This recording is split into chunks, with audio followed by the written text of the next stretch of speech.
தொட்டத்து வாவியல் செங்கலநீர் வாய நிகழ்ந்த அம்பல்வாய் கும்பினகால் செங்கல் பொடிக்கோரை வெண்பல் தவத்தவர் தங்கள் திருக்கோயில் சிங்கிடுவான் போதந்தார் எங்களை முன்னம் எடுப்பவான் பிராய் பேசும் நங்காய் எழுந்திராய் நானாதாய் நாவுடையார் செங்கோடு செக்கரம் ஏந்தும் தடக்கையின் பங்கைய கண்ணானை పాడేలోరంబావాయ్ ఎన్నో గోపిక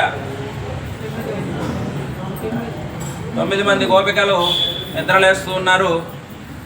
అక్కడ సేవకైతే ఇంకా చేరుకోలేదు. ఒక్కొక్క రోజు ఒక్కొక్క గోపికను నిద్రలేపడం, ఆ గోపికలో ఉన్నటువంటి తత్వాన్ని చెప్పడం, రేపల్ల గురించి విశేషంగా చెప్పడం, వారి యొక్క పశు సంపదని గురించి విశేషంగా చెప్పడం, ఏ గుణాలను విడిచిపెడితే ఏం జరుగుతుందని చెప్పడం ఆండాళ్ళ తల్లి చేస్తూ ఇవాళ 9వ పాశురంలో అంటే బాలికను లేపేటువంటి 9వ పాశురంలో ఆవిడ చెప్తోంది, నేను అందరినీ లేపెదనని చెప్పి నిద్రించుచున్న సిగ్గులేని దానా. ఎంత గొప్ప మాట నిన్ను చూసారా.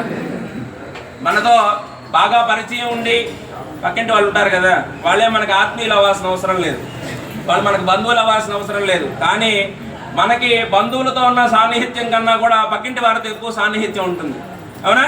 ఎందుకంటే ప్రతినిత్యం మన ఇంట్లో జరిగే విశేషాలు, మన ఇంట్లో జరిగేటువంటి గొడవలు అని వారికే తెలుస్తూ ఉంటాయి. కనుక వారితో మనం చాలా ఆప్యాయంగా ఉంటాం.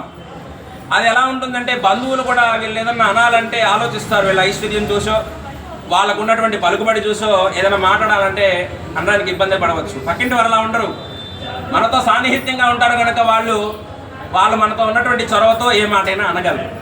అలాగా నిద్రలేపాలని చెప్పిందట. అందరినీ నేను నిద్ర లేపుతాను, మీరందరూ ప్రశాంతంగా నిశ్చింతగా వెళ్ళి పడుకోండి, రేపు ఉదయం నేను వచ్చి లేపి మిమ్మల్ని నందగోపుని యొక్క భవనానికి తీసుకువెళ్తానని చెప్పిందట ఈ గోపిక. కానీ ఏం చేస్తోంది? అందరిలాగే ఏం కూడా నిద్రపోతుంది.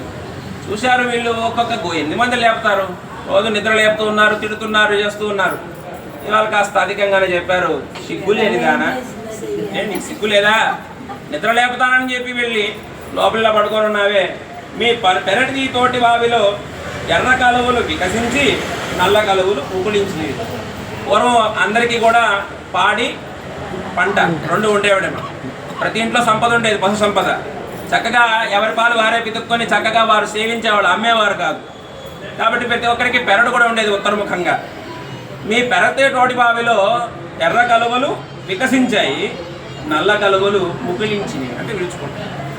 ఎర్ర కలువలు వికసించడం అంటే నిన్న ఒక మాట చెప్పుకున్నాం, ఎర్ర నేత్రాలు, వాటి గురించి మాట్లాడుకున్నాం. అవి నేత్ర సౌందర్యం గల ఆండాళ్ళ తల్లి గురించి వివరణ చెప్పడం జరిగింది. ఇక్కడ ఎర్ర కలువలేమో స్వామి బట, నల్ల కలువలు ఆండాళ్ళ తల్లి బట. ఆ భావన చేస్తూ మీ పెరటి తోట బావిలో ఎర్ర కలువలు ముగిలించినవి, నల్ల కలువలు, ఎర్ర కలువలు వికసించి నల్ల కలువలు ముగిలించినవి అని చెప్తున్నారు. అంటే ఓ గోపిక, ఆ శ్రీకృష్ణ భగవానుడితో నీవు ఏం చేస్తున్నావు?